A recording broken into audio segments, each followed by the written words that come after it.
2020 ഇറങ്ങിയ ഒരു അടിപൊളി ചൈനീസ് ഫാന്റസി സിനിമയാണ് യിൻ യാങ് മാസ്റ്റർ. ലോകത്തിനെ നശിപ്പിക്കാൻ ഒരു രാക്ഷസ പാമ്പ് വരുന്നതും മന്ത്രശക്തികളും മാജിക്കുകളുമൊക്കെ ഉപയോഗിച്ച് കുറെ പേര് ചേർന്ന് അതിനെ കൊല്ലാൻ ശ്രമിക്കുന്നതുമൊക്കെയാണ് സിനിമയുടെ ഇതിവൃത്തം.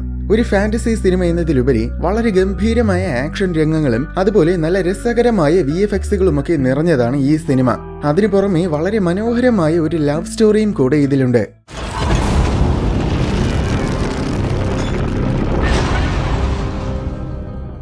സിനിമയുടെ തുടക്കത്തിൽ ഒരു കൊച്ചു ചെറുക്കൻ കവചമുണ്ടാക്കുന്ന ഒരു മന്ത്രം പഠിക്കാൻ ശ്രമിക്കുകയാണ്. വോങ് ആണ് അവന്റെ മാസ്റ്റർ അവനെ കൊണ്ട് വീണ്ടും അത് ചെയ്യിപ്പിക്കുന്നുണ്ട്. അവന് ബാക്കി എല്ലാ മന്ത്രങ്ങളും ചെയ്യാൻ പറ്റുന്നുണ്ട്. പക്ഷെ അവൻ എത്ര ശ്രമിച്ചിട്ടും ഈ ഒരൊറ്റ മന്ത്രം മാത്രം അവനെ കൊണ്ട് ചെയ്യാൻ പറ്റുന്നില്ല. ശ്രമിച്ച് അവസാനം അവൻ വളർന്ന് വലിയ ആളായി. എന്നിട്ടും ഇത്രയും കാലമായിട്ട് പോലും ഇതുവരെ അവൻ ആ മന്ത്രം മാത്രം പഠിച്ചെടുക്കാൻ പറ്റിയിട്ടില്ല. ഇവനാണ് ഈ സിനിമയിലെ ഹീറോ മിങ്. എന്റെ പൊന്നാശാനെ എന്നെ കൊണ്ടത് പറ്റുമെന്ന് തോന്നുന്നില്ല. ഞാൻ ഈ മന്ത്രം പഠിക്കുന്നത് അങ്ങ് നിർത്തിക്കോട്ടെ എന്ന് മാസ്റ്ററിനോട് ചോദിച്ചു. ആരെങ്കിലും ആക്രമിക്കാൻ വരുമ്പോൾ അവരെ തടയാൻ ഈ മന്ത്രം വളരെ പ്രധാനപ്പെട്ടതാണ്. ഇത് അറിഞ്ഞൂടാതെ നിനക്ക് ഫൈറ്റ് ചെയ്യാൻ കഴിയില്ലെന്ന് മാസ്റ്റർ പറഞ്ഞു. എന്നാ പിന്നെ മാസ്റ്ററിനെ ഒന്ന് ആക്രമിച്ചു നോക്ക്. ഞാൻ ഈ കവച മന്ത്രമില്ലാതെ തന്നെ മാസ്റ്ററിനെ തടയുമോ ഇല്ലയോ എന്ന് നോക്കാം എന്ന് പറഞ്ഞ് അവൻ മാസ്റ്ററിനെ ചലഞ്ച് ചെയ്തു. മാസ്റ്റർ കുറെ ഐസ് എടുത്ത് കത്തി പോലെയാക്കി അവന്റെ നേർക്ക് അയച്ചു. അവനുടനെ ടെലിപോർട്ട് എന്ന മന്ത്രം ഉപയോഗിച്ച് അവന്റെ നേർക്ക് വന്ന കത്തികളെയെല്ലാം വേറെ എങ്ങോട്ടേക്കോ ടെലിപോർട്ട് ചെയ്ത് വിട്ടു. അത് കണ്ടപ്പോ ഇത് വെറും ഒരു കുറുക്ക് വഴി മാത്രമാണ്. വളരെ ശക്തിശാലിയായ ഒരു ശത്രുവിനെ നിനക്ക് ഈ രീതിയിൽ തോൽപ്പിക്കാൻ കഴിയില്ല. ഏതൊരു യിൻ യാങ് മാസ്റ്ററും അടിസ്ഥാനപരമായിട്ട് അറിഞ്ഞിരിക്കേണ്ട ഒരു മന്ത്രമാണ് കവച മന്ത്രം. എന്റെ ശിഷ്യന്മാരിൽ നീയാണ് ഏറ്റവും കഴിവുള്ളവൻ. എന്നിരുന്നാലും കവച മന്ത്രം അറിയാതെ നിനക്ക് ശരിക്കുമുള്ള യിൻ യാങ് മാസ്റ്റർ ആകാൻ കഴിയില്ല എന്നൊക്കെ മാസ്റ്റർ അവന് പറഞ്ഞു കൊടുത്തു. പറഞ്ഞു തീർന്നതും അവിടെ എന്തോ ഒരു ശബ്ദം കേട്ടു. അവർക്ക് മുന്നിലുള്ള ഒരു വലിയ മഞ്ഞുമല പിളരാൻ തുടങ്ങിയിരിക്കുകയാണ്. പെട്ടെന്ന് മാസ്റ്റർ അവനെ സേഫ് ആയിട്ട് എങ്ങോട്ടേക്കോ ടെലിപോർട്ട് ചെയ്ത് വിട്ടു. എന്നിട്ട് നോക്കിയപ്പോൾ മഞ്ഞുമലയ്ക്കുള്ളിലൂടെ ഗോഡ്സില്ലയുടെ വലിപ്പത്തിലൊരു വലിയ പാമ്പ് ചലിക്കുന്നത് കണ്ടു. മാസ്റ്റർ ഉടനെ മന്ത്രശക്തി കൊണ്ട് ചുറ്റും ഒരു ഷീൽഡ് ഉണ്ടാക്കി. എന്നിട്ട് തന്റെ ഗാർഡിയൻസിനെ വിളിച്ചു വരുത്തി. അപ്പോൾ 3 പേര് പ്രത്യക്ഷപ്പെട്ടു. എന്തെങ്കിലും സഹായത്തിന് വേണ്ടി എപ്പോ വേണമെങ്കിലും മാസ്റ്ററിന് ഇങ്ങനെ ഗാർഡിയൻസിനെ വിളിച്ചു വരുത്താം. ഗാർഡിയൻസിന് പല രീതിയിലുമുള്ള അമാനുഷിക ശക്തികൾ ഉണ്ടായിരിക്കും. ഒരു ഗാർഡിയൻ മലയുടെ പിളർന്ന ഭാഗങ്ങളിൽ ഐസ് നിറച്ചു. മറ്റൊരാള് മലയ്ക്ക് ചുറ്റും ഷീൽഡുകൾ ഉണ്ടാക്കി. മൂന്നാമത്തവൻ ഒരു കൊച്ചു ചെറുക്കനായിരുന്നു. അങ്ങനെ 4 പേരും കൂടെ ആ മോൺസ്റ്റർ പുറത്തു വരാതിരിക്കാൻ പരമാവധി ശ്രമിച്ചു. പക്ഷെ എന്തൊക്കെ ചെയ്തിട്ടും ആ ഗോഡ്സില്ല പാമ്പ് പോലത്തെ രാക്ഷസ ജീവി പുറത്തു വന്നു. അതിനിടയിൽ മിങ് ഉൾപ്പെടെ മാസ്റ്ററിന്റെ കുറെ ശിഷ്യന്മാരും അവിടെ എത്തിയിരുന്നു. ആ പാമ്പിനെ കാണാൻ വളരെ ഭീകരമാണ്. പുറത്തു വന്നിട്ട് അത് വിഷം നിറഞ്ഞ മുള്ളുകൾ തുപ്പാൻ തുടങ്ങി. എല്ലാവരും വേഗം കവചമന്ത്രം ഉപയോഗിച്ച് മുള്ളുകളെ തടഞ്ഞു. പക്ഷേ നമ്മുടെ ഹീറോയ്ക്ക് മാത്രം അത് പറ്റില്ലല്ലോ. അവൻ എത്ര ശ്രമിച്ചിട്ടും ഷീൽഡ് ഉണ്ടാകുന്നില്ല. അപ്പോൾ മാസ്റ്റർ തന്നെ മിങ്ങിന് ചുറ്റും ഷീൽഡ് ഉണ്ടാക്കി അവനെ രക്ഷിച്ചു. പക്ഷെ അതിനിടയിൽ സ്വന്തം ജീവൻ രക്ഷിക്കാൻ മാസ്റ്ററിന് പറ്റിയില്ല.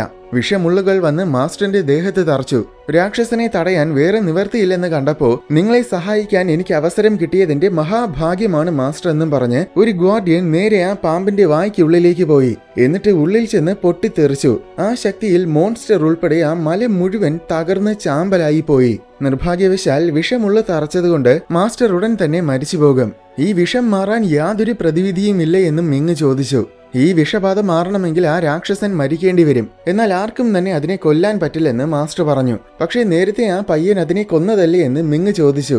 അപ്പോ അത് ആ രാക്ഷസന്റെ വെറും ഒരു നിഴൽ മാത്രമാണ്. സ്വർഗവും നരകവും ഉണ്ടായ കാലം മുതൽ ഈ രാക്ഷസനും നിലനിൽക്കുന്നുണ്ട്. അതിനൊരിക്കലും മരണമില്ല. മനുഷ്യ മനസ്സുകളിലെ ആഗ്രഹങ്ങളും അഭിലാഷങ്ങളുമാണ് ആ മോൺസ്റ്ററിന്റെ ഊർജ സ്രോതസ്. മനുഷ്യന് എപ്പോഴും ആഗ്രഹങ്ങളും അഭിലാഷങ്ങളും ഒക്കെ ഉണ്ടായിരിക്കും. അതുകൊണ്ട് തന്നെ മനുഷ്യനുള്ളിടത്തോളം കാലം ഈ രാക്ഷസനും നിലനിൽക്കും. പൂർണ്ണ ശക്തി പ്രാപിക്കുന്ന സമയങ്ങളിൽ അത് ലോകത്തിനെ നശിപ്പിക്കാൻ വരും.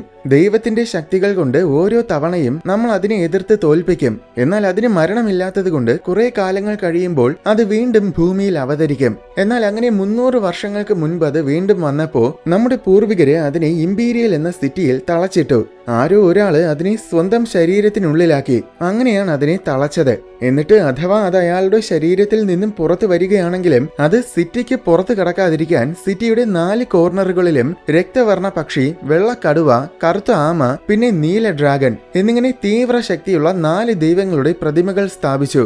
എപ്പോഴെങ്കിലും രാക്ഷസൻ പുറത്തു വരാൻ ശ്രമിച്ചാൽ അപ്പോൾ തന്നെ 4 ദേശക്കാരും അവരുടെ ഏറ്റവും മികച്ച യിൻ യാങ് മാസ്റ്റേഴ്സിനെ ഇമ്പീരിയൽ സിറ്റിയിലേക്ക് അയക്കും. അവർ ചെന്ന് ചില വഴിപാടുകൾ നടത്തും. അപ്പോൾ അത് വീണ്ടും ദുർബലമാകും. അതോടൊപ്പം സിറ്റിയിൽ സ്ഥാപിച്ചിരിക്കുന്ന ദൈവങ്ങളുടെ ശില്പങ്ങളും ആക്ടിവേറ്റ് ആകും. അങ്ങനെ എല്ലാ കാര്യങ്ങളും അയാൾ മിങ്ങിന് പറഞ്ഞു കൊടുത്തിട്ട് ഇപ്പോൾ അത് വീണ്ടും ശക്തി പ്രാപിച്ചിരിക്കുകയാണ്. അതുകൊണ്ടാണ് നേരത്തെ നിഴൽ പ്രത്യക്ഷപ്പെട്ടത്.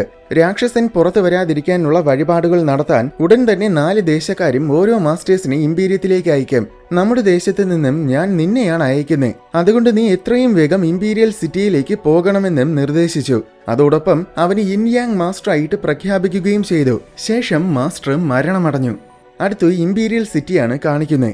അവിടെ രാജകുമാരിയും മാസ്റ്റർ നോർമനും ചേർന്ന് മഹാറാണിയെ പരിചരിക്കുകയാണ്.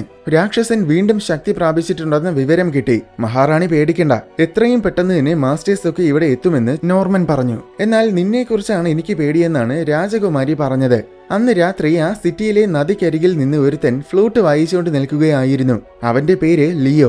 അതേ സമയത്തിലാണ് അതുവഴി മിങ്ങും സിറ്റിയിലെത്തിയത്. സിറ്റി മുഴുവൻ കാണാൻ വളരെ മനോഹരമാണ്. ആ മനോഹാരിത ആസ്വദിക്കുന്നതിനിടയിൽ ഒരിടത്തെത്തിയപ്പോ അവിടെ എന്തോ പിശാചുണ്ടെന്ന് മിങ്ങിന് തോന്നി. ഫ്ലൂട്ട് വായിച്ചുകൊണ്ട് നിന്ന ലിയോയ്ക്കും അതേപോലെ തന്നെ തോന്നി. അങ്ങനെ രണ്ടുപേരും ആ പിശാചിന്റെ പക്കലെത്തി. അവിടെ വെച്ചാണ് മിങ്ങും ലിയോയും പരസ്പരം കണ്ടുമുട്ടുന്നത്. അവിടെ ഒരുത്തൻ ഒരു വയലിൻ മോഷ്ടിച്ചുകൊണ്ട് വന്ന് നിൽക്കുകയാണ്. അവനാണ് പിശാച്.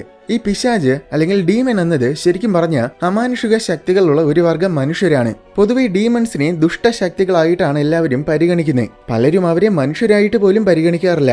ലിയോ അങ്ങനത്തെ ഒരാളാണ്. ഡീമൺസിനെ കാണുമ്പോൾ തന്നെ അവനെ കലി വരും. പക്ഷെ യഥാർത്ഥത്തിൽ എല്ലാ ഡീമൺസും ദുഷ്ടരല്ല. ഒരുപാട് നല്ല ഡീമൺസുമുണ്ട്. ഈ ഡീമൺ യഥാർത്ഥത്തിൽ നല്ലവനാണ്. ഈ വയലിൻ പണ്ട് അവൻ സ്നേഹിച്ചിരുന്ന പെണ്ണിന്റേതായിരുന്നു. കുറച്ചു നാളുകൾക്ക് മുന്നേ അവള് മരിച്ചുപോയി. അവളെ ഒരുപാട് മിസ് ചെയ്യുന്നത് കൊണ്ട് അവളുടെ ഓർമ്മയ്ക്ക് വേണ്ടിയിട്ടാണ് അവൻ ഇത് മോഷ്ടിച്ചത്. അവൻ അങ്ങനെ പറയുന്നതിനിടയിൽ ലിയോ അവനെ ആക്രമിക്കാൻ വന്നു. ഉടനെ മിങ് അവനെ തടഞ്ഞിട്ട്, നോക്ക്, അവൻ സ്നേഹിച്ച പെണ്ണിന്റെ ഓർമ്മയ്ക്ക് വേണ്ടിയിട്ടാണ് ഇതെടുത്തത്, അല്ലാതെ അവൻ പ്രശ്നക്കാരനൊന്നുമല്ല എന്ന് പറഞ്ഞ് പ്രശ്നം ഒഴിവാക്കാൻ നോക്കി. പക്ഷേ ലിയോയ്ക്ക് അതൊന്നും കേൾക്കാൻ താല്പര്യമില്ല. ഇവരൊക്കെ വെറും മൃഗങ്ങളാണ്. ഈ മൃഗങ്ങൾക്ക് എന്ത് സ്നേഹം, എന്ത് ഫീലിങ്സ് എന്നാണ് ലിയോ ചോദിച്ചത്. അപ്പോൾ ഡീമൺസും മനുഷ്യരാണ്, അവർക്കും ഫീലിങ്സ് ഉണ്ട്. ഇപ്പോ ഈ വയലിൻ തിരിച്ചു കിട്ടിയാൽ നിന്റെ പ്രശ്നം തീരുമല്ലോ എന്ന് പറഞ്ഞ് മിങ് ഡീമന്റെ കയ്യിൽ നിന്ന് ആ വയലിൻ വാങ്ങിച്ച് ലിയോയ്ക്ക് കൊടുത്തു. പക്ഷെ എന്നിട്ടും അവൻ ഡീമണിനെ വെറുതെ വിടുന്ന ലക്ഷണമില്ല. മനുഷ്യനായിരുന്നെങ്കിൽ ക്ഷമിക്കാമായിരുന്നു, എന്നാൽ ഇവൻ മനുഷ്യനല്ലല്ലോ എന്നും പറഞ്ഞ് അവൻ വീണ്ടും ഡീമണിനെ ആക്രമിക്കാൻ പോയി. അപ്പോൾ മിങ് വീണ്ടും അവനെ തടഞ്ഞു. പിന്നെ അവര് രണ്ടുപേരും കൂടെ പൊരിഞ്ഞ അടിയായി. രണ്ടുപേരും നന്നായിട്ട് തന്നെ ഫൈറ്റ് ചെയ്യുന്നുണ്ട്. പക്ഷെ മിങ് തന്നെയാണ് ഒരുപാട് ബെറ്റർ. അവൻ നിസ്സാരമായിട്ടാണ് ഫൈറ്റ് ചെയ്യുന്നത്. ലിയോ വെട്ടാൻ വരുമ്പോ നേരെ ഈ വയലിൻ അങ്ങ് കാണിച്ചു കൊടുക്കും. അപ്പൊ അവന് വെട്ടാൻ പറ്റില്ല. അങ്ങനെ ഇതിനിടയിൽ ഒരുപാട് തമാശകളൊക്കെ ഉണ്ട്. കുറെ നേരം ഫൈറ്റ് ചെയ്തപ്പോ അവസാനം അവന്റെ വാളും വയലിനും എല്ലാം തന്നെ മിങ്ങിന്റെ കയ്യിലായി. അപ്പോൾ നിങ്ങൾ എന്തിനാണ് ഈ ഡീമണിനെ സഹായിക്കാൻ നോക്കുന്നത്? ഒന്നുമില്ലെങ്കിൽ നിങ്ങളൊരു ഇൻയാങ് മാസ്റ്റർ അല്ലേ? എന്നിട്ടും ഡീമൺസിന്റെ പക്ഷം പിടിക്കാൻ നിങ്ങൾക്ക് നാണമില്ലേ എന്ന് ലിയോ ചോദിച്ചു. ഡേ കളിക്കാൻ അറിഞ്ഞുടങ്ങി കളിക്കാൻ വരരുത്. നിന്നെ കൊണ്ട് പറ്റത്തില്ലെങ്കിൽ പിന്നെ നീ ഫൈറ്റ് ചെയ്യാൻ നിൽക്കരുത് എന്നൊക്കെ പറഞ്ഞ് മിങ് അവനെ കളിയാക്കി. അവന് ദേഷ്യം വന്ന് ഓടി വന്നതും മിങ് ഒരു പോർട്ടൽ ഓപ്പൺ ചെയ്ത് അവനെ ഒരു വലിയ കെട്ടിടത്തിന്റെ മുകളിൽ കൊണ്ട് നിർത്തി. ശേഷം മിങ് അവന്റെ പണി നോക്കി പോയി. പോകുന്നതിന് മുന്നേ വയലിൻ ലിയോയുടെ പക്കൽ വെച്ചിരുന്നു. പോകുന്ന വഴിയിൽ നേരത്തെ കണ്ട ഡീമൺ അവനെയും കാത്തു നിൽപ്പുണ്ടായിരുന്നു. നീ എനിക്ക് വേണ്ടിയിട്ടാണോ കാത്തു നിന്നതെന്ന് മിങ് ചോദിച്ചപ്പോ, അതെ, ഇതുവരേക്കും ഡീമൺസിനും ഫീലിങ്സ് ഉണ്ടെന്ന് പറയുന്ന ഒരു മനുഷ്യനെയും ഞാൻ കണ്ടിട്ടില്ല. താങ്കൾ ഇല്ലായിരുന്നെങ്കിൽ ഒരുപക്ഷെ ഇന്ന് അയാൾ എന്നെ കൊല്ലുമായിരുന്നു. എന്നാൽ താങ്കൾ എന്റെ ജീവൻ രക്ഷിച്ചു. എനിക്കിനി ലോകത്തിൽ ആരുമില്ല. അതുകൊണ്ട് ദയവ് ചെയ്ത് എന്നെ താങ്കളുടെ ഗാർഡിയൻ ആക്കണമെന്ന് പറഞ്ഞു. അപ്പോൾ മിങ് അവനെ അവന്റെ ഗാർഡിയൻ ആക്കി. സംഭവം ഇങ്ങനെയാണ് മാസ്റ്റേഴ്സിനെ ഗാർഡിയൻസിനെ കിട്ടുന്നത്. ഗാർഡിയൻ ആക്കിയതും അവൻ അപ്രത്യക്ഷമായി സ്പിരിറ്റ് വേൾഡിൽ പോയി. അതായത് ശരിക്കും പറഞ്ഞ യഥാർത്ഥ ലോകത്തിൽ അവൻ മരിച്ചുപോയി. ഇപ്പൊ അവൻ ആത്മാക്കളുടെ ലോകത്തിലാണ്. മാസ്റ്റേഴ്സ് ഗാർഡിയൻസിനെ വിളിക്കുമ്പോൾ സ്പിരിറ്റ് വേൾഡിൽ നിന്നുമാണ് അവര് പ്രത്യക്ഷപ്പെടുന്നത്.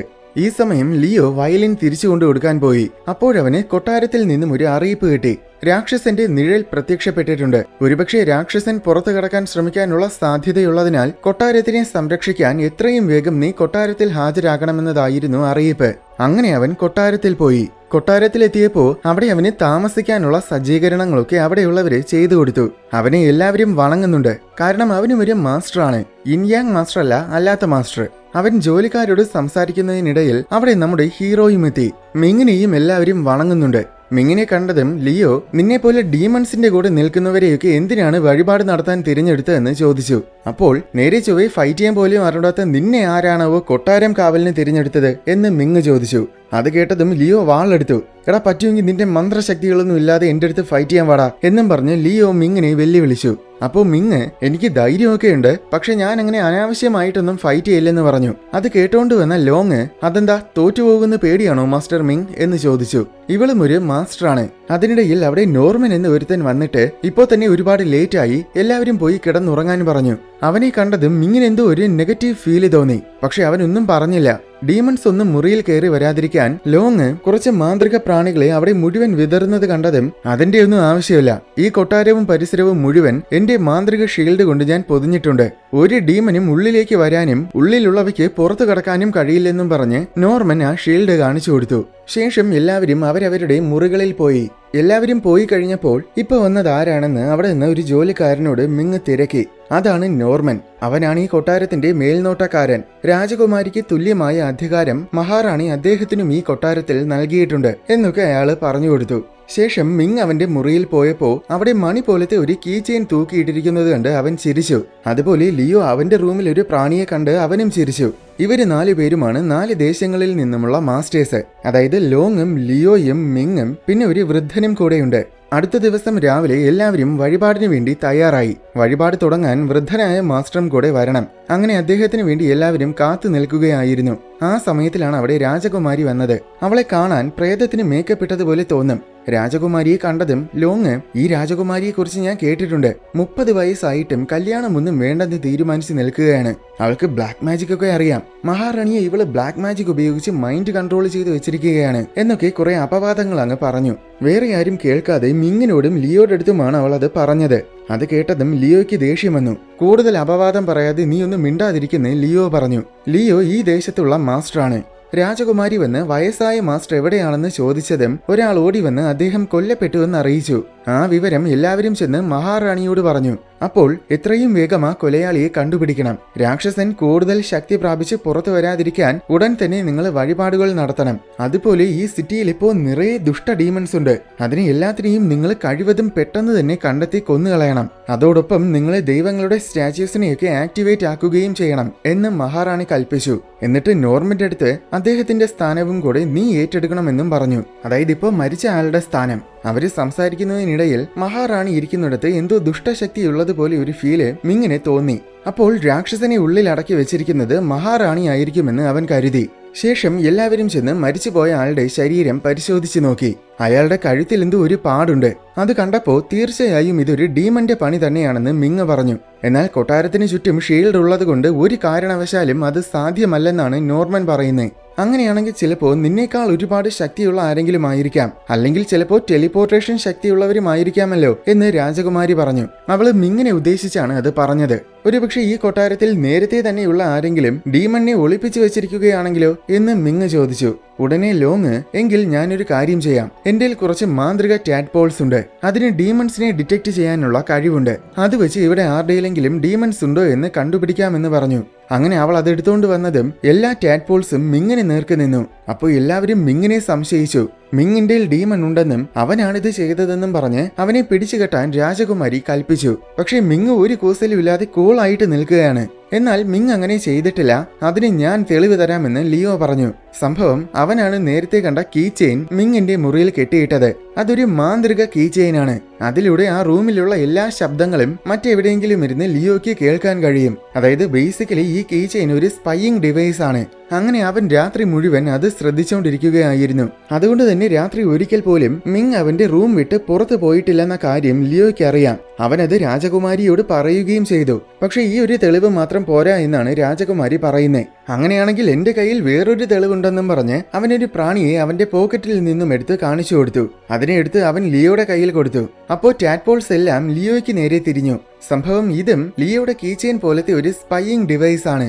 ഇതിലൂടെയും ഒരു മുറിയിലുള്ള ശബ്ദം മുഴുവൻ മറ്റൊരു മുറിയിലിരുന്ന് കേൾക്കാൻ പറ്റും. കേൾക്കാൻ മാത്രമല്ല കാണാനും പറ്റും. ഇത് യഥാർത്ഥത്തിൽ ലോങ്ങിന്റെ പണിയാണ്. ലോങ് രാജകുമാരിയോട് ക്ഷമ ചോദിച്ചു. അപ്പോൾ രാജകുമാരി ഇനി ഇങ്ങനെ തെറ്റുകളൊന്നും പറ്റരുത്, ഇനിയും 3 ദിവസങ്ങൾക്കുള്ളിൽ തന്നെ വഴിപാടുകളും പൂർത്തിയാക്കണം, അതുപോലെ ശില്പങ്ങളും ആക്ടിവേറ്റ് ചെയ്യണം എന്നും പറഞ്ഞിട്ട് അവിടുന്ന് പോയി. എല്ലാവരും പോയ ശേഷം മിങ് ലിയോയുടെ അടുത്ത് ചെന്ന് തന്നെ രക്ഷിക്കാൻ ശ്രമിച്ചതിന് നന്ദി അറിയിച്ചു. അവന്റെ കുറെ കീ ചെയിൻസും ഉണ്ടായിരുന്നു. അതെല്ലാം അവൻ ലിയോയ്ക്ക് കൊടുത്തു. ഈ കീ ചെയിൻസ് എല്ലാം മിങ്ങിനെ സ്പൈ ചെയ്യാൻ വേണ്ടി ലിയോ ഇന്നലെ മിങ്ങിന്റെ മുറിയിൽ കൊണ്ടുവച്ചതാണ്. അതൊക്കെ കൊടുത്തിട്ട് ഇങ്ങനെ മറ്റുള്ളവരുടെ സീക്രട്സ് കേൾക്കാൻ ശ്രമിക്കുന്നത് മോശമാണെന്നും പറഞ്ഞു. അപ്പോൾ ലിയോ ഒരു മിനിറ്റ് നിൽക്കണേ, ഞാനിപ്പോ വരാമെന്നും പറഞ്ഞ് അവന്റെ റൂമിൽ കയറിപ്പോയി. എന്നിട്ട് കുറെ കാർഡുകൾ എടുത്തുകൊണ്ട് വന്നു. അത് സംഭവം മറ്റൊരു തരം സ്പൈയിങ് ഡിവൈസ് ആണ്. അതിലൂടെ കേൾക്കാൻ മാത്രമല്ല കാണാനും സാധിക്കും. അത് മിങ്ങിന്റെ പണിയായിരുന്നു. അതൊക്കെ എടുത്തുകൊണ്ട് വന്നിട്ട് ഇങ്ങനെ മറ്റുള്ളവരുടെ സീക്രട്സ് കാണാൻ ശ്രമിക്കുന്നത് അതിനേക്കാൾ മോശമാണെന്ന് മിങ്ങിനോട് പറഞ്ഞു. ആ സമയത്തിൽ ലോങ് പുറത്തിറങ്ങി വന്നു. അവളുടെയിലാണെങ്കിൽ ഒരുപാട് കീ ചെയിൻസും കാർഡ്സും ഒക്കെ ഇരിപ്പുണ്ട്. അപ്പൊ ചുരുക്കി പറഞ്ഞ ഇന്നലെ എല്ലാവരും പരസ്പരം സ്പൈ ചെയ്യാൻ ശ്രമിച്ചു. പക്ഷെ എല്ലാവരുടെ ശ്രമങ്ങളും പരസ്പരം പിടിക്കപ്പെടുകയും ചെയ്തു. നാണം ഉണ്ടോടാ നിനക്കൊക്കെ എന്ന രീതിയിൽ അവരെ ഒന്ന് നോക്കിയിട്ട് അവൾ അതെല്ലാം അവരുടെ മുന്നിൽ ഇട്ടുകൊടുത്തു. ഇതൊക്കെ എന്താണോ എന്തോ, ഞങ്ങളൊന്നും അറിഞ്ഞില്ലേ എന്ന രീതിയിൽ അവർ രണ്ടുപേരും ഒന്നും അറിയാത്തതുപോലെ നിന്നു. അന്ന് രാത്രി ലിയോ ഒരിടത്ത് വന്ന് അവന്റെ മൂന്നാം കണ്ണു വെച്ച് ചുറ്റും നോക്കി. അപ്പൊ അവിടെ നിന്ന് ഒരു പെണ്ണ് ശരിക്കും ഡീമൺ ആണെന്ന് അവന് മനസ്സിലായി. ഉടനെ ഡീമൺ അവനെ ആക്രമിക്കാൻ ചാടി വന്നു. പക്ഷെ അവൻ നിസ്സാരമായിട്ട് അവളെ കൊന്നുകളഞ്ഞു. അതേസമയം ലോങ്ങും കുറച്ച് ഡീമൺസിനെ പിടിച്ച് കൊന്നുകളഞ്ഞു. ഇവിടെ നോർമനും ചില ഡീമൺസിനെയൊക്കെ കൊല്ലുന്നുണ്ടായിരുന്നു. സംഭവം ഇവര് നേരത്തെ മഹാറാണി ഉത്തരവിട്ടതുപോലെ സിറ്റിയിലുള്ള ദുഷ്ട ഡീമൺസിനെയൊക്കെ കണ്ടെത്തി അവരെയെല്ലാം കൊന്നുകളയുകയാണ്. പക്ഷെ ഈ സമയം മിങ് മാത്രം അവന്റെ മുറിയിലായിരുന്നു. ലിയോ അതുവഴി പോയപ്പോ മിങ് കുറെ പെണ്ണുങ്ങളുമായിട്ട് ചായയൊക്കെ കുടിച്ച് സൊള്ളിക്കൊണ്ടിരിക്കുന്നതാണ് കണ്ടത്. ലിയോയെ കണ്ടപ്പോ എന്താ നിനക്കും ചായ വേണോന്ന് മിങ് ചോദിച്ചു. ഓ, ഇപ്പൊ അതല്ലേ ഇവിടെ പ്രധാനം. നമ്മൾ ഇവിടെ പട്ടിയെ പോലെ പണിയെടുക്കുമ്പോ നിനക്ക് ഇവിടെ ഇരുന്ന് ഇതാണല്ലേ പണി. നീ ഒരു ഇൻയാങ് മാസ്റ്റർ ആണെന്ന് പറയാൻ നിനക്ക് തന്നെ നാണമില്ലടാ എന്ന് ചോദിച്ചിട്ട് ലിയോ അവന്റെ ജോലി നോക്കിപ്പോയി. ശേഷം അന്ന് രാത്രി മിങ് നോർമനെ കാണാൻ പോയി. നമ്മൾ ഇതിനു മുന്നേ കണ്ടിട്ടുണ്ടോ എന്ന് മിങ് ചോദിച്ചപ്പോ ഇല്ലെന്ന് നോർമൻ പറഞ്ഞു. എന്നിട്ട് അവൻ നേരത്തെ കൊല്ലപ്പെട്ട വൃദ്ധനെ കുറിച്ച് നോർമനോട് ചോദിച്ചു. അപ്പോ മിങ് തന്നെ സംശയിക്കുകയാണെന്ന് നോർമന് മനസ്സിലായി. അപ്പോഴാണ് നോർമൻ ഒരു കാര്യം പറയുന്നത്. ശരിക്കും നോർമൻ വോങ്ങിന്റെ ഒരു ഗാർഡിയനാണ്. മഹാറാണിയെ സംരക്ഷിക്കാൻ വേണ്ടി വോങ് തന്നെയാണ് പണ്ടിവനെ കൊട്ടാരത്തിലാക്കിയിട്ട് പോയത്. അതുകൊണ്ട് നീ എന്നെ സംശയിക്കേണ്ട കാര്യമില്ലെന്ന് നോർമൻ പറഞ്ഞു. അപ്പോ മിങ്, പക്ഷെ മാസ്റ്റർ മരിച്ചുപോയല്ലോ, താങ്കൾ ഉടനെ മരിക്കുമോ എന്ന് ചോദിച്ചു തീരുന്നതിന് മുന്നേ നോർമൻ അവന്റെ കൈ കാണിച്ചു കൊടുത്തു. അതിൽ നോക്കുമ്പോ അവനും പതിയെ പതിയെ മരിച്ചുകൊണ്ടിരിക്കുകയാണെന്ന് മനസ്സിലായി. അതൊക്കെ മനസ്സിലാക്കിയപ്പോ ഇവൻ എന്തായാലും ഉടായിപ്പായിരിക്കില്ലെന്ന് മിങ്ങിന് തോന്നി. പക്ഷെ അങ്ങനെ അവര് സംസാരിക്കുന്നതിനിടയിൽ മിങ്ങിന്റെ പിന്നിലെ ജനാലയിലൂടെ മുടി പോലത്തെ എന്തോ ഒന്ന് പോകുന്നത് കാണാം. ശേഷം അന്ന് രാത്രി കൊട്ടാരത്തിന് ചുറ്റുമുള്ള ഷീൽഡ് മായാൻ തുടങ്ങുന്ന ശബ്ദം കേട്ടു. പെട്ടെന്ന് മിങ്ങും ലിയോയും പുറത്തിറങ്ങി നോക്കി. ഒരുപക്ഷെ രാക്ഷസൻ പുറത്തു കടക്കാൻ ശ്രമിക്കുന്നുണ്ടോ എന്ന് ഭയന്ന് അവര് നേരെ മഹാറാണിയുടെ അറയിലേക്ക് പോയി. അവിടെ ചെന്നപ്പോ നോർമൻ ലോങ്ങിനെ കൊല്ലാൻ ശ്രമിക്കുകയാണ്. മിങ് നോർമനെ തടഞ്ഞു. അപ്പോ ഇവള് മഹാറാണിയെ കൊല്ലാൻ നോക്കി. ആരെങ്കിലും ഇവളെ രക്ഷിക്കാൻ ശ്രമിച്ചാൽ അവരെയും രാജ്യദ്രോഹ കുറ്റം ചാർത്തി ഞാൻ തലവെട്ടുമെന്ന് നോർമൻ പറഞ്ഞു. പക്ഷെ മിങ്ങിനും ലിയോയ്ക്കും അതത്ര വിശ്വാസമായില്ല. മഹാറാണിയെ കൊല്ലാൻ നോക്കിയത് ഞാനല്ലെന്ന് ലോങ് പറഞ്ഞു തീരുന്നതിന് മുന്നേ നോർമൻ വീണ്ടും അവളെ ആക്രമിച്ചു. ഇവളെ ഇപ്പൊ തന്നെ കൊന്നേ പറ്റുമെന്നാണ് നോർമന്റെ നിലപാട്. അങ്ങനെ 4 പേരും കൂടെ പരസ്പരം പൊരിഞ്ഞാടിയായി. എന്നാൽ അതിനിടയിൽ നേരത്തെ കണ്ട മുടി പോലത്തെ എന്തോ ഒന്ന് വന്ന് ലോങ്ങിനെ പിടികൂടി. അത് അവളുടെ കഴുത്തിൽ വരിഞ്ഞു മുറുക്കി. മിങ് ഓടി വന്ന് ആ മുടിയെ മുറിച്ചു. അപ്പോൾ അവളെ വിട്ടിട്ട് അത് അവിടെ നിന്നും പോയി. അതിനിടയിൽ അവിടെ രാജകുമാരിയും എത്തി. ആ മുടി ശരിക്കും ഒരു ദുഷ്ട ഡീമനാണ്.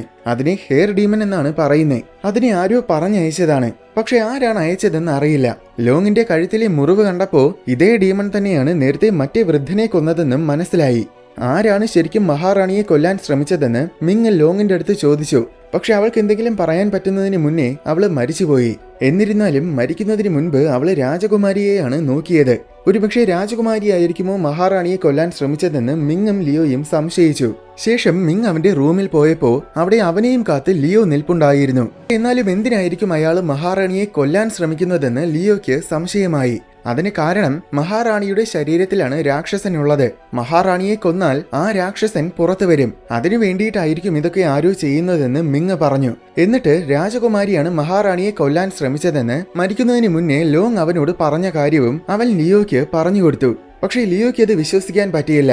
കാരണം അവന് ചെറുപ്പം മുതലേ രാജകുമാരിയെ അറിയാം. അതുകൊണ്ട് എന്തായാലും രാജകുമാരി ആയിരിക്കില്ലെന്നാണ് ലിയോ കരുതുന്നത്. പക്ഷേ രാജകുമാരി 18 വയസ്സായതിനു ശേഷമല്ലേ കൊട്ടാരത്തിൽ വന്നത്. അതിനു മുന്നേ അവൾ എവിടെയായിരുന്നുവെന്ന് ആർക്കും അറിയില്ലല്ലോ എന്ന് മിങ് ചോദിച്ചു. അങ്ങനെ ചിന്തിക്കുമ്പോൾ കുറ്റവാളി രാജകുമാരി ആയിരിക്കാൻ സാധ്യതയുണ്ട്. പക്ഷെ അങ്ങനെയാണെങ്കിലും കുമാരിക്ക് വേണമെങ്കിൽ പണ്ടേ തന്നെ മഹാറാണിയെ കൊല്ലാമായിരുന്നല്ലോ. അപ്പോ എന്തായാലും കുറ്റവാളി അവളല്ലെന്ന് തന്നെ ലിയോ ഉറച്ചു വിശ്വസിച്ചു. അത് മാത്രമല്ല സാഹചര്യ തെളിവുകൾ വെച്ച് നോക്കുമ്പോൾ കുറ്റവാളി ശരിക്കും നോർമൻ ആയിരിക്കാനാണ് ഏറ്റവും കൂടുതൽ സാധ്യതയെന്നും ലിയോ പറഞ്ഞു. കാരണം അവനാണ് കൊട്ടാരത്തിന് ചുറ്റും ഷീൽഡ് നിർമ്മിച്ചത്. എന്നിട്ടും ഹെയർ ഡീമൺ ഉള്ളിൽ വന്നു. അത് കേട്ടപ്പോ അവൻ പറയുന്നത് ശരിയാണെന്ന് മിങ്ങിന് തോന്നി. പക്ഷേ ലോങ് അവളുടെ അവസാനത്തെ വാക്കുകളിലൂടെ എന്തായാലും കള്ളം പറയാൻ യാതൊരു സാധ്യതയുമില്ലെന്നാണ് മിങ് കരുതുന്നത്. അതുമാത്രമല്ല നോർമൻ മിങ്ങിന്റെ മാസ്റ്റർ വോങ്ങിന്റെ ഗാർഡിയനാണ്. വോങ്ങിന്റെ നിർദ്ദേശപ്രകാരം മഹാറാണിയെ സംരക്ഷിക്കുക എന്നതാണ് നോർമന്റെ ഉത്തരവാദിത്തം. ഒരിക്കലും ഒരു ഗാർഡിയൻ തന്റെ മാസ്റ്ററിന്റെ ആജ്ഞ കേൾക്കാതിരിക്കില്ല. മാസ്റ്ററിന്റെ ആജ്ഞ നിറവേറ്റാൻ സ്വന്തം ജീവൻ ത്യജിക്കാൻ പോലും ഗാർഡിയൻസിന് യാതൊരു മടിയും ഉണ്ടാകില്ല. അതുകൊണ്ട് കുറ്റവാളി തീർച്ചയായും നോർമൻ അല്ലെന്ന് മിങ്ങും ഉറപ്പിച്ചു പറഞ്ഞു. അത് കേട്ടപ്പോൾ ഇവൻ പറയുന്നതും ശരിയാണെന്ന് ലിയോയ്ക്കും തോന്നി. അങ്ങനെയാണെങ്കിൽ നമുക്ക് നാളെ അവരെ രണ്ടുപേരെയും ചോദ്യം ചെയ്യാമെന്നായി മിങ്. പക്ഷെ മിങ് നോർമന്റെ സൈഡല്ലേ, ലിയോ ആണെങ്കിൽ കുമാരിയുടെ സൈഡും. അതുകൊണ്ട് അവര് പരസ്പരം കള്ളം കാണിക്കാതിരിക്കാൻ അവര് രണ്ടുപേരും ഒരു തീരുമാനത്തിലെത്തി. അടുത്ത ദിവസം മിങ് രാജകുമാരിയെ ചോദ്യം ചെയ്യും. അതേസമയം ലിയോ നോർമനെ ചോദ്യം ചെയ്യും. അപ്പോൾ ആരാണ് കുറ്റവാളി എന്ന് കണ്ടുപിടിക്കാൻ പറ്റും.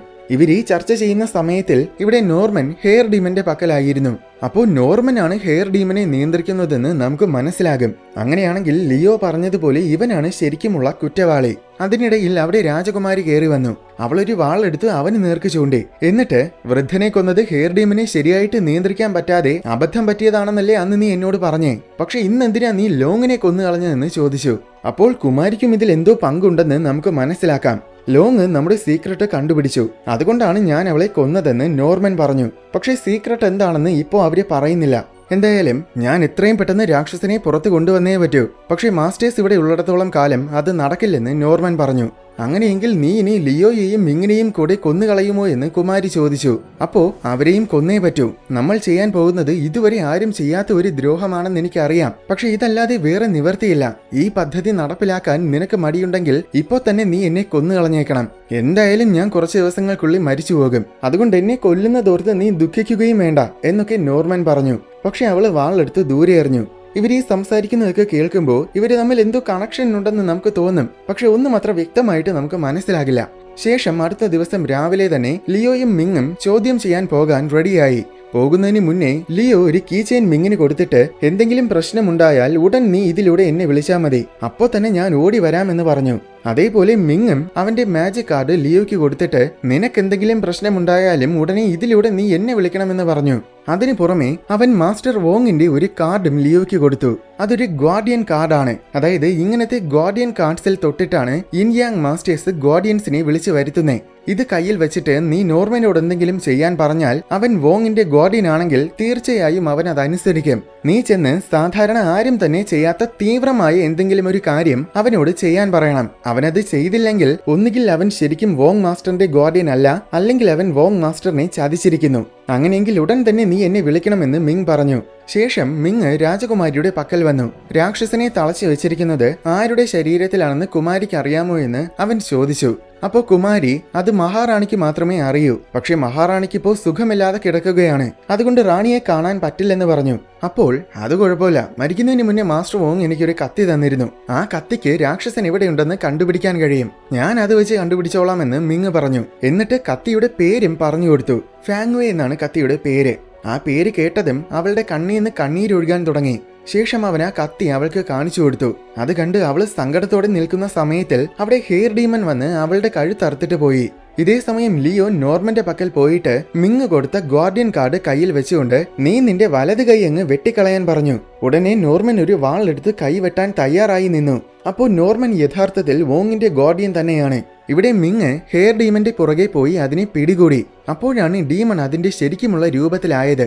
നീ എന്തിനാണ് രാജകുമാരിയെ കൊല്ലാൻ ശ്രമിച്ചതെന്ന് മിങ് ചോദിച്ചപ്പോ ഞാൻ ഒരുത്തനെ ഒരുപാട് സ്നേഹിച്ചിരുന്നു, പക്ഷെ അവന് മറ്റൊരുത്തിയോടായിരുന്നു സ്നേഹം. അവളോടുള്ള സ്നേഹം തെളിയിക്കാൻ ശകലം പോലും ദയയില്ലാതെ അവൻ എന്നെ കൊന്നുകളഞ്ഞു. അതിനുശേഷമാണ് ഞാൻ ഡീമനായിട്ട് മാറിയത്. പക്ഷെ കഴിഞ്ഞ 60 വർഷക്കാലം ഞാൻ ഒരുത്തന്റെ നിയന്ത്രണത്തിലായിരുന്നു. എന്നാൽ ഇന്ന് ഞാൻ ഫ്രീ ആയി. അങ്ങനെ ഞാൻ ഇന്ന് അവളെ കൊന്നുകളഞ്ഞു. ഇപ്പോ ഞാൻ ഒരുപാട് സന്തോഷവതിയാണ് എന്നൊക്കെ പറഞ്ഞിട്ട് ആ ഡീമൺ വെറും മുടിയായിട്ട് മാറി. ആ മുടിക്കിടയിൽ ചെന്ന് നോക്കിയപ്പോ അവിടെ ഒരു ഗാർഡിയൻ കാർഡ് കിടക്കുന്നത് മിങ് കണ്ടു. അതിനോടൊപ്പം രാജകുമാരിയുടെ ഒരു ചിത്രവും കണ്ടു. അപ്പോഴാണ് മിങ്ങിന് സത്യാവസ്ഥകളൊക്കെ മനസ്സിലാകുന്നത്. ഉടനെ അവന് ലിയോയുടെ കാര്യം ഓർമ്മ വന്നു. അവൻ പെട്ടെന്ന് ലിയോയുടെ പക്കൽ പോയി. അവിടെ അവൻ ബോധം കെട്ട് കിടക്കുകയായിരുന്നു. സംഭവം രാജകുമാരി യഥാർത്ഥത്തിൽ മരിച്ചിട്ടില്ലായിരുന്നു. മിങ് ഹെയർ ഡീമന്റെ പിന്നാലെ പോയ തക്കത്തിൽ അവള് നേരെ നോർമന്റെ പക്കൽ പോയിരുന്നു. അവിടെ നോർമൻ കൈ വെട്ടിക്കളയാൻ നിൽക്കുന്നതാണ് അവൾ കണ്ടത്. ഉടനെ അവള് ലിയോയെ തടഞ്ഞു. അപ്പോ ഗാർഡിയൻ കാർഡ് അവന്റെ കയ്യിൽ നിന്ന് പോയി. അങ്ങനെ നോർമൻ അവനെ അടിച്ച് ബോധം കെടുത്തി. മിങ് വന്ന് മന്ത്രശക്തി ഉപയോഗിച്ച് അവനെ ഉണർത്തി. ഇവിടെ കുമാരിയെയും കൊണ്ട് നോർമൻ എന്തോ ബലി അർപ്പിക്കുന്നത് പോലത്തെ ഒരു സ്ഥലത്ത് വന്നു. പിന്നാലെ മറ്റ് രണ്ടുപേരും അവിടെ എത്തി. നിങ്ങൾ എന്തിനാണ് മഹാറാണിയെ കൊല്ലാൻ ശ്രമിക്കുന്നതെന്ന് ലിയോ അവരോട് ചോദിച്ചു. അപ്പോഴാണ് മിങ് ഒരു വലിയ ട്വിസ്റ്റ് പറയുന്നത്. അവര് ശരിക്കും മഹാറാണിയെ കൊല്ലാൻ ശ്രമിക്കുകയല്ല. കാരണം യഥാർത്ഥത്തിൽ രാജകുമാരി തന്നെയാണ് മഹാറാണി. രാജകുമാരിയുടെ ഉള്ളിലാണ് ശരിക്കും രാക്ഷസനെ തളച്ചിട്ടിരിക്കുന്നത്. ഇതുവരെ കർട്ടന് പിന്നിൽ മാത്രമേ നമ്മൾ മഹാറാണിയെ കണ്ടിട്ടുള്ളൂ. എന്നാൽ ശരിക്കും അത് വെറും ഒരു ബൊമ്മ മാത്രമാണ്. നോർമനാണ് ആ ബൊമ്മയെ നിയന്ത്രിച്ചിരുന്നത്. വൃദ്ധൻ ഇവരുടെ രഹസ്യം അറിയാമായിരുന്നു. അയാൾ അത് പുറത്തു പറയുമോ എന്ന് ഭയന്നാണ് നോർമൻ ഹെയർ ഡീമനെ വെച്ച് അയാളെ കൊന്നുകളഞ്ഞത്. എല്ലാം ഇവരുടെ പ്ലാൻ പോലെ തന്നെ നടക്കുന്നതിനിടയിലാണ് മഹാറാണിയുടെ മേൽ സംശയം തോന്നി ലോങ് മഹാറാണിയുടെ അറയിൽ നേരിട്ട് ചെന്ന് നോക്കിയത്. അങ്ങനെ അവൾക്ക് സത്യാവസ്ഥ മനസ്സിലായതുകൊണ്ടാണ് നോർമൻ ഹെയർ ഡീമനെ വെച്ച് അവളെയും അങ്ങ് കൊന്നുകളഞ്ഞത്. യഥാർത്ഥത്തിൽ അവൾ മരിക്കുന്നതിന് മുന്നേ രാജകുമാരി തന്നെയാണ് മഹാറാണി എന്നായിരുന്നു എന്റെ അടുത്ത് പറയാൻ ശ്രമിച്ചത്. പക്ഷെ അത് കേട്ടപ്പോ രാജകുമാരിയാണ് മഹാറാണിയെ കൊല്ലാൻ ശ്രമിക്കുന്നതെന്ന് പറയാനായിരിക്കും അവള് ശ്രമിക്കുന്നതെന്നാണ് ഞാൻ കരുതിയെ. എന്നാൽ കുറച്ചു നേരത്തെ ഹെയർ ഡീമൻ പറഞ്ഞതൊക്കെ വെച്ച് ചിന്തിച്ചപ്പോഴാണ് എനിക്കെല്ലാ കാര്യങ്ങളും മനസ്സിലായത്. അങ്ങനെ അവൻ എല്ലാം പറഞ്ഞു കൊടുത്തു. അപ്പോൾ നീ പറഞ്ഞതെല്ലാം ശരി തന്നെയാണ്. നൂറ്റാണ്ടുകൾക്ക് മുന്നേ എന്റെ ശരീരത്തിനുള്ളിലാണ് രാക്ഷസനെ തളച്ചിട്ടത്. രാക്ഷസൻ ഇമ്മോർട്ടൽ ആയതുകൊണ്ട് ഞാനും ഇമ്മോർട്ടൽ ആകുമെന്ന് കരുതിയാണ് ഞാൻ അത് ചെയ്തേ. പക്ഷെ പിന്നീടാണ് ഞാൻ അതിന്റെ ഭവിഷ്യത്ത് മനസ്സിലാക്കിയത്. ഞാൻ സ്നേഹിച്ചവരെല്ലാം കാലക്രമേണ വയസ്സായി മരിച്ചുപോയി. അങ്ങനെ അവസാനം ഞാൻ ഒറ്റയ്ക്കായി. ഈ സിറ്റി വിട്ട് പുറത്തു പോകാൻ പറ്റാത്തതുകൊണ്ട് എന്നേക്കുമായിട്ട് ഞാനും ഈ സിറ്റിക്കുള്ളിൽ ട്രാപ്പായി പോയി. എന്റെ സന്തോഷമെല്ലാം പതിയെ പതിയെ നഷ്ടപ്പെടാൻ തുടങ്ങി. എന്തൊക്കെ ചെയ്തിട്ടും സന്തോഷം കണ്ടെത്താൻ സാധിച്ചില്ല. പിന്നെ ഓരോ കാലത്തിലും ഞാൻ ഓരോ ജോലികൾ ചെയ്ത് അതിലൂടെ സന്തോഷം കണ്ടെത്താൻ നോക്കി.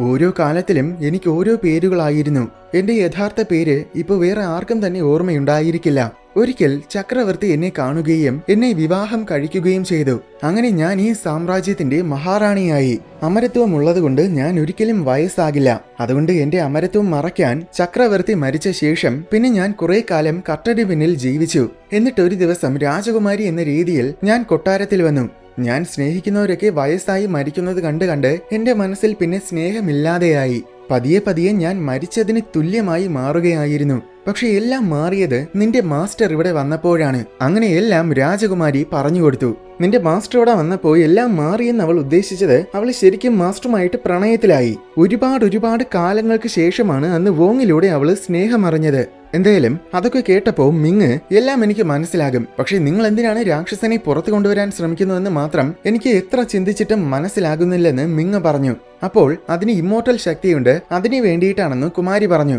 പക്ഷേ കുമാരി ഓൾറെഡി ഇമ്മോർട്ടൽ ആണല്ലോ, പിന്നെ വീണ്ടും ഇമ്മോർട്ടൽ ശക്തി എന്തിനാണെന്ന് മിങ് ചോദിച്ചു. അപ്പോഴാണ് കുമാരി മറ്റൊരു സത്യം പറയുന്നത്. യഥാർത്ഥത്തിൽ നോർമന് വേണ്ടിയിട്ടാണ് ഇമ്മോർട്ടാലിറ്റി. അതായത് അവൻ മരിച്ചുകൊണ്ടിരിക്കുകയാണല്ലോ, അതുകൊണ്ട് രാക്ഷസനെ പുറത്തു കൊണ്ടുവന്നിട്ട് അതിനെ നോർമന്റെ ശരീരത്തിനുള്ളിലാക്കും. അപ്പോൾ നോർമൻ പിന്നെ എന്നേക്കുമായിട്ട് ജീവിക്കും. അതിനു വേണ്ടിയിട്ടാണ് ഇവരിതെല്ലാം ചെയ്തേ. ഉടനെ കുമാരിക്ക് എന്തോ തലകറക്കം പോലെ തോന്നി. അപ്പോൾ രാക്ഷസൻ പുറത്തു വരാൻ ശ്രമിക്കുകയാണെന്ന് അവർക്ക് മനസ്സിലായി. പെട്ടെന്ന് മിങ്ങിനെയും ലിയോയെയും നോർമൻ കുഴികളിലേക്ക് ടെലിപോർട്ട് ചെയ്തു വിട്ടു. ആ കുഴികളിൽ മണ്ണ് കൊണ്ട് നിറയാനും തുടങ്ങി. മിങ് പെട്ടെന്ന് ടെലിപോർട്ട് ചെയ്ത് തിരിച്ച് കൊട്ടാരത്തിലെത്തി. പക്ഷേ ലിയോയ്ക്ക് അത് പറ്റില്ലല്ലോ. അവന്റെ മീതെ മണ്ണ് നിറയാൻ തുടങ്ങി. അവനെയും ടെലിപോർട്ട് ചെയ്ത് രക്ഷിക്കാമെന്ന് മിങ് കരുതി. പക്ഷേ പ്രശ്നം എന്താന്ന് വെച്ചാൽ ഓൾറെഡി കണ്ടിട്ടുള്ള സ്ഥലങ്ങളിലോട്ട് മാത്രമേ ഇങ്ങനെ ടെലിപോർട്ട് ചെയ്യാൻ പറ്റൂ. ഇപ്പോൾ ലിയോ കിടക്കുന്ന കുഴി മിങ് മുൻപ് കണ്ടിട്ടില്ലല്ലോ. അതുകൊണ്ട് തന്നെ അവന്റെ അടുത്ത് ടെലിപോർട്ട് ചെയ്ത് പോകാനും സാധിക്കില്ല. ഇനി എന്ത് ചെയ്യുമെന്ന് ആലോചിച്ച് നിന്നപ്പോഴാണ് മിങ്ങിന് ഒരു ഐഡിയ തോന്നിയത്. അവൻ കീചെയിനിലൂടെ ലിയോയുടെ അടുത്ത് സംസാരിച്ചു. എന്നിട്ട് ഞാൻ തന്ന സ്പൈ കാർഡ് എടുത്ത് പൊക്കി പിടിക്കാൻ പറഞ്ഞു. അങ്ങനെ അതിലൂടെ അവൻ ലിയോ ട്രാപ്പ് ആയിരിക്കുന്ന കുഴി കാണുകയും പിന്നെ ടെലിപോർട്ട് ചെയ്ത് അവനെ രക്ഷിക്കുകയും ചെയ്തു. ഇതേ സമയം അവിടെ കുമാരിയുടെ ഉള്ളിൽ നിന്നും രാക്ഷസൻ പുറത്തു വന്നു. അതിനെ നോർമൻ എടുത്തു വിഴുങ്ങിയപ്പോ അതിന്റെ ശക്തികളൊക്കെ നോർമന് കിട്ടി. മരിച്ചുകൊണ്ടിരുന്ന അവന്റെ ശരീരം ശരിയാവുകയും ചെയ്തു. കുമാരിക്ക് അത് കണ്ടപ്പോ സന്തോഷമായി. ഇതൊക്കെ കാണുമ്പോ ശരിക്കും ഇവള് സ്നേഹിക്കുന്നത് വോങ്ങിനെയാണോ അതോ നോർമനെയാണോ എന്ന് നമുക്ക് സംശയം തോന്നും. ആ സംശയത്തിനുള്ള ഉത്തരം കുറച്ചു കഴിയുമ്പോൾ നമുക്ക് കിട്ടും. എന്തായാലും അമരത്വം കിട്ടിയിട്ടും അത് പോരെന്നാണ് നോർമൻ പറയുന്നത്. ശേഷം മറ്റു രണ്ടുപേരും അവിടെ എത്തിയപ്പോഴേക്കും നോർമൻ രാക്ഷസന്റെ ഒരു നിഴൽ രൂപത്തിനെ വിളിച്ചു വരുത്തി അതിന്റെ പുറത്തു കയറി കുമാരിയെയും കൊണ്ട് അവിടെ നിന്നും പോയിരുന്നു. ആ ഭീകരമായ പാമ്പിനെ കണ്ട് എല്ലാവരും പേടിച്ച് വിരണ്ട് എങ്ങോട്ടെന്നില്ലാതെ ഓടുകയാണ്. രാക്ഷസൻ പുറത്തു വന്നപ്പോൾ തന്നെ നേരത്തെ പറഞ്ഞ ദൈവങ്ങളുടെ ശില്പങ്ങൾ ആക്ടിവേറ്റ് ആയി. അങ്ങനെ സിറ്റിക്ക് ചുറ്റും ഒരു വലിയ ഷീൽഡ് രൂപം കൊണ്ടു. പക്ഷെ ഒരു ശില്പം മാത്രം ആക്ടിവേറ്റ് ആയിട്ടില്ല. അത് സംഭവം നേരത്തെ ഡീമൺസിനെയൊക്കെ ഓരോരുത്തരും കൊന്നില്ലേ, അങ്ങനെ കൊന്നിട്ട് ആ ഡീമൺസിന്റെ ശക്തികളെയെല്ലാം ഓരോരുത്തരും അവരെ ഏൽപ്പിച്ച് ശില്പങ്ങളിൽ കൊണ്ടിട്ടിരുന്നു. അങ്ങനെ ചെയ്താലേ ശില്പങ്ങൾക്ക് ആക്ടിവേറ്റ് ആകാനുള്ള ശക്തി കിട്ടൂ. ബാക്കി എല്ലാവരും അത് കൃത്യമായിട്ട് തന്നെ ചെയ്തു. പക്ഷെ ഇങ്ങനെ രക്ഷപ്പെടേണ്ടി വരുമെന്നറിയാവുന്നത് കൊണ്ട് നോർമൻ മാത്രം അവനെ ഏൽപ്പിച്ച ശില്പത്തിൽ ഇങ്ങനെ ഡീമൺ ശക്തി കൊണ്ടിട്ടില്ല. അതുകൊണ്ടാണ് ഇപ്പോൾ അത് ആക്ടിവേറ്റ് ആകാത്തത്. ശരിക്കും പറഞ്ഞാൽ നോർമന് ഇങ്ങനെ സിറ്റിക്ക് പുറത്ത് കടക്കാനുള്ള പ്ലാൻ ഉണ്ടെന്ന് കുമാരിക്ക് അറിയില്ലായിരുന്നു. നീ ഇതെന്തിനാണ് ചെയ്യുന്നതെന്ന് അവള് നോർമനോട് ചോദിച്ചു. അപ്പോൾ നോർമൻ, ഇത്രയും കാലം നീ ഈ സിറ്റിയിൽ ട്രാപ്പായി കിടക്കുകയായിരുന്നു. പക്ഷെ ഇനി അത് പറ്റില്ല. നമുക്ക് ഈ സിറ്റി വിട്ട് പുറത്തു പോകാം. എന്നിട്ട് ഒരിക്കലും മരിക്കാതെ നമുക്ക് ഒരുമിച്ച് ജീവിക്കാം. നമുക്ക് ഈ ലോകം മുഴുവൻ ചുറ്റി കാണാമെന്നൊക്കെ പറഞ്ഞു. എന്നാൽ സിറ്റിക്ക് പുറത്തു പോയാൽ തീർച്ചയായും ഈ രാക്ഷസൻ ലോകത്തിനെ നശിപ്പിക്കും. അതുകൊണ്ട് ലോകത്തിനെ രക്ഷിക്കാൻ അവള് അവനെയും കൊണ്ട് താഴോട്ട് ചാടി. പക്ഷെ താഴെ വീഴുന്നതിന് മുന്നേ അവരെ പാമ്പ് വിഴുങ്ങി. ഇവിടെ മിങ് അവന്റെ 3 ഗാർഡിയൻസിനെ വിളിച്ചു വരുത്തി. ആദ്യം കണ്ട വയലിൻ മോഷ്ടിച്ചവനുമുണ്ട്. 3 പേരും കൂടെ പാമ്പുമായിട്ട് ഫൈറ്റ് ചെയ്തു. അതിലൊരുത്തൻ അവന്റെ ശക്തികൾ കൊണ്ട് സിറ്റിക്ക് ചുറ്റും നിറയെ ഷീൽഡുകൾ പണിതു. പക്ഷെ ആ ഷീൽഡ് ഒന്നും പാമ്പിനൊരു പ്രശ്നമേ അല്ല. നിസ്സാരമായിട്ട് അതിനെയൊക്കെ പാമ്പ് തകർത്ത് കളയുകയാണ്. മറ്റൊരു ഗാർഡിയൻ ഐസ് കൊണ്ട് പാമ്പിനെ കുത്തിക്കൊല്ലാൻ ശ്രമിച്ചു. പക്ഷെ അതൊന്നും അതിന്റെ രോമത്തിൽ പോലും ഏൽക്കുന്നില്ല. വയലിൻ ചെന്ന് അവന്റെ മാജിക് കത്തിവെച്ച് പാമ്പിനെ കൊല്ലാൻ ശ്രമിച്ചു. അപ്പോൾ നോർമൻ പുറത്തു വന്ന് അവനെ നിസ്സാരമായിട്ട് ഇടിച്ച് പരത്തി. അവൻ നോർമനെ വെട്ടാൻ നോക്കിയിട്ട് പറ്റുന്നില്ല. കാരണം നോർമന്റെ ശരീരം മുഴുവൻ പാമ്പിന്റെ കവചം കൊണ്ട് നിറഞ്ഞിരിക്കുകയാണ്. അതിനൊരു പോറൽ പോലും ഏൽക്കില്ല. ഇതുകൊണ്ടൊന്നും രക്ഷയില്ലെന്ന് തിരിച്ചറിഞ്ഞ ലിയോയ്ക്ക് ഒരു ഐഡിയ തോന്നി. ഡീമൺസിന്റെ ശക്തിക്ക് പകരം ഞാൻ എന്റെ രക്തം തന്നെ ശില്പത്തിന് ദാനം ചെയ്താൽ അത് ആക്ടിവേറ്റ് ആകുമെന്നും പറഞ്ഞ് അവൻ നേരെ ശില്പത്തിന്റെ മുകളിൽ കയറി അതിൽ അവന്റെ രക്തം ചിന്തി. അങ്ങനെ അവസാനം ആ പാമ്പ് സിറ്റിക്ക് പുറത്ത് കടക്കാറായതും ആ ശില്പവും ആക്ടിവേറ്റ് ആയി. ഉടനെ സിറ്റിക്ക് ചുറ്റും മുഴുവൻ ഷീൽഡ് ആവുകയും ചെയ്തു. ഇനി പാമ്പിന് സിറ്റിക്ക് പുറത്ത് കടക്കാൻ പറ്റില്ല. ശേഷം ഗാർഡിയൻസും നോർമനും തമ്മിൽ പൊരിഞ്ഞ ഫൈറ്റ് ആയിരുന്നു. അതിനിടയിൽ മിങ് ടെലിപ്പോർട്ട് ചെയ്തു കുമാരിയുടെ പക്കൽ പോയി. അവളിപ്പോ പാമ്പിന്റെ ഉള്ളിലാണ്. അവൻ ചെന്ന് നോക്കുമ്പോൾ അവള് മാസ്റ്റർ വോങ്ങിനെ സ്വപ്നം കണ്ടു നിൽക്കുകയായിരുന്നു. അപ്പോഴാണ് പണ്ടത്തെ ഒരു ഫ്ലാഷ് ബാക്ക് കാണിക്കുന്നത്. വോങ് കുമാരിയെ പിരിഞ്ഞു പോവുകയാണ്. നീ ഇപ്പോ എന്നെ സ്നേഹിക്കാൻ തുടങ്ങിയിരിക്കുന്നു. പക്ഷെ അങ്ങനെ ആശകൾ ഉണ്ടായാൽ നിന്റെ ഉള്ളിലെ രാക്ഷസൻ ശക്തി പ്രാപിക്കും. അതുകൊണ്ടിനി ഞാൻ ഇവിടെ നിൽക്കുന്നില്ല എന്നും പറഞ്ഞാണ് വോങ് പോകുന്നേ. നിനക്ക് എന്നോടും സ്നേഹമില്ലേ എന്ന് കുമാരി ചോദിച്ചപ്പോ അവൻ ഒന്നും മിണ്ടാതെ നിന്നു. അതായത് അവനും അവളെ സ്നേഹിക്കുന്നുണ്ടായിരുന്നു. പോകുന്നതിന് മുന്നേ വോങ് അവൾക്കൊരു കത്തി കൊടുത്തു. എന്നാൽ അവൾ അതിന് അവളുടെ പേര് നൽകി. എന്നിട്ട് അവളുടെ ഓർമ്മയ്ക്ക് വേണ്ടി വോങ്ങിന് തന്നെ അത് തിരിച്ചു കൊടുത്തു. അതാണ് ഫെങ്വേ കത്തി. അപ്പോൾ ഇവളുടെ യഥാർത്ഥ പേര് ഫെങ്വേ എന്നാണ്. അതുകൊണ്ടാണ് നേരത്തെ ആ കത്തി കണ്ടപ്പോ അവൾക്ക് സങ്കടം വന്നത്. ഈ സീനില് മാസ്റ്റർ വോങ്ങിന് പകരം എന്തിനാണ് നോർമനെ കാണിക്കുന്നതെന്ന് ഒരുപക്ഷെ നിങ്ങൾക്ക് സംശയം തോന്നിക്കാണും. അതിനൊരു കാരണമുണ്ട്. എന്തായാലും ഫ്ലാഷ് ബാക്ക് കഴിഞ്ഞപ്പോൾ മിങ് വന്ന് കുമാരിയെ ടെലിപ്പോർട്ട് ചെയ്ത് പുറത്തു കൊണ്ടുവന്നു. ഇവിടെ ഇപ്പോഴും ഗാർഡിയൻസ് പാമ്പുമായിട്ടും നോർമനുമായിട്ടും ഫൈറ്റിംഗ് ആണ്. മിങ് ഫാങ്വേ കത്തിയെടുത്ത് ഗാർഡിയന് കൊടുത്തു. ഗാർഡിയൻ അത് നോർമന്റെ നേർക്കെറിഞ്ഞു. പക്ഷെ അവൻ പുഷ്പം പോലെ അത് പിടിച്ചെടുത്തു. എന്നിട്ട് അവന്റെ ശക്തികൾ കൊണ്ട് ആ കത്തിയെ നശിപ്പിക്കാൻ ശ്രമിച്ചു. അപ്പോൾ ഇവനെ തടയാൻ വേറെ നിവർത്തിയില്ലെന്ന് മനസ്സിലാക്കിയ കുമാരി ഒരു വാൾ എടുത്ത് അവളുടെ കഴുത്തിൽ വെച്ചിട്ട്, എനിക്ക് വേണ്ടിയല്ലേ നീ ഇതൊക്കെ ചെയ്യുന്നേ, എന്നാൽ ഞാൻ മരിച്ചു കഴിഞ്ഞാൽ പിന്നെ എല്ലാ പ്രശ്നങ്ങളും തീരുമല്ലോ എന്ന് പറഞ്ഞു. പക്ഷെ നീ ഇമ്മോർട്ടൽ അല്ലേ, അതുകൊണ്ട് നീ മരിക്കില്ലെന്ന് ധൈര്യത്തോടെ നോർമൻ പറഞ്ഞു. എന്നാൽ കാര്യം എന്താണെന്നാൽ ആ രാക്ഷസൻ എന്റെ ഉള്ളിൽ ഉണ്ടായിരുന്നപ്പോഴാണ് ഞാൻ ഇമ്മോർട്ടൽ ആയിരുന്നത്. അതുകൊണ്ട് ഇപ്പൊ ഞാൻ വെറും ഒരു സാധാ മനുഷ്യനാണെന്നും പറഞ്ഞ് അവള് സ്വയം അവളുടെ കഴുത്തറുത്തു. അത് കണ്ട് നോർമൻ തകർന്നു പോയി. അവന്റെ ശ്രദ്ധ മാറിയപ്പോ കത്തി അവന്റെ നെഞ്ചത്ത് തറയ്ക്കുകയും ചെയ്തു. അത് കാരണം അവന്റെ ശക്തികൾ കുറഞ്ഞപ്പോ ആ പാമ്പ് വെറും മണ്ണ് പോലെ പൊടിഞ്ഞു വീണു. പക്ഷെ അവൻ മരിച്ചിട്ടില്ലായിരുന്നു. അവൻ എണീറ്റ് വന്ന്, എനിക്ക് വേണ്ടപ്പെട്ടയാള് നീ കാരണം മരിച്ചു, അതുകൊണ്ട് നിനക്ക് വേണ്ടപ്പെട്ടയാളെ ഞാൻ കൊല്ലുമെന്ന് പറഞ്ഞ് കത്തിയെടുത്ത് നേരെ ലിയോയുടെ നേർക്കെറിഞ്ഞു. നേരത്തെ രക്തം ചിന്തി അവൻ ബോധം കെട്ട് കിടക്കുകയായിരുന്നു. പെട്ടെന്ന് മിങ് കുറെ ഷീൽഡുകൾ ഉണ്ടാക്കി കത്തിയെ തടയാൻ ശ്രമിച്ചു. അവന്റെ ജീവിതത്തിൽ ആദ്യമായിട്ടാണ് അവൻ ഷീൽഡ് ഉണ്ടാക്കിയത്. അങ്ങനെ അവൻ ലിയോയെ രക്ഷിച്ചു. അവന്റെ ഷീൽഡ് ഇതുവരെ വേറെ ആരും തന്നെ കണ്ടിട്ടില്ലാത്ത അത്ര പവർഫുൾ ആയിരുന്നു. അതുകണ്ട് നോർമൻ തന്നെ അത്ഭുതപ്പെട്ടു നിന്നു. എന്നിട്ട് മിങ് ആ കത്തിയെടുത്ത് പാഞ്ഞു വന്ന് നോർമനെ കുത്തി. അങ്ങനെ അവസാനം അവൻ മരിച്ചു. പക്ഷേ നോർമൻ എങ്ങനെയാണ് വോങ്ങിന്റെ രൂപം കിട്ടിയത്? അത് അടുത്ത രംഗത്തിൽ മിങ് പറയുന്നുണ്ട്. വോങ് പോയി കഴിഞ്ഞാലും കുമാരിയുടെ സംരക്ഷണത്തിന് വേണ്ടി യഥാർത്ഥത്തിൽ വോങ് തന്റെ മാജിക് പവേഴ്സ് ഉപയോഗിച്ച് നോർമനെ ഉണ്ടാക്കിയെടുത്തതാണ്. വേറൊരു രൂപത്തിലാണ് വോങ്ങിനെ അവൻ നിർമ്മിച്ചത്. പക്ഷേ വോങ്ങിന്റെ വേർപാടിൽ വിഷമിക്കുന്ന കുമാരിയെ കണ്ടപ്പോ അവളെ സന്തോഷിപ്പിക്കാൻ അവൻ വോങ്ങിന്റെ രൂപമെടുത്തു. അപ്പോൾ വോങ് അല്ലെങ്കിൽ പോലും വോങ്ങിന്റെ രൂപത്തിലുള്ള നോർമനെ അവൻ സ്നേഹിക്കാൻ തുടങ്ങി. ശരിക്കും പറഞ്ഞാൽ നോർമന് വോങ്ങിന്റെ മനസ്സ് തന്നെയാണ് വോങ് നൽകിയത്. അതുകൊണ്ട് ഒരർത്ഥത്തിൽ വോങ് തന്നെയാണ് നോർമൻ. അതുകൊണ്ട് തന്നെ കുമാരിയോടും നോർമന് കളങ്കമില്ലാത്ത സ്നേഹമുണ്ടായിരുന്നു.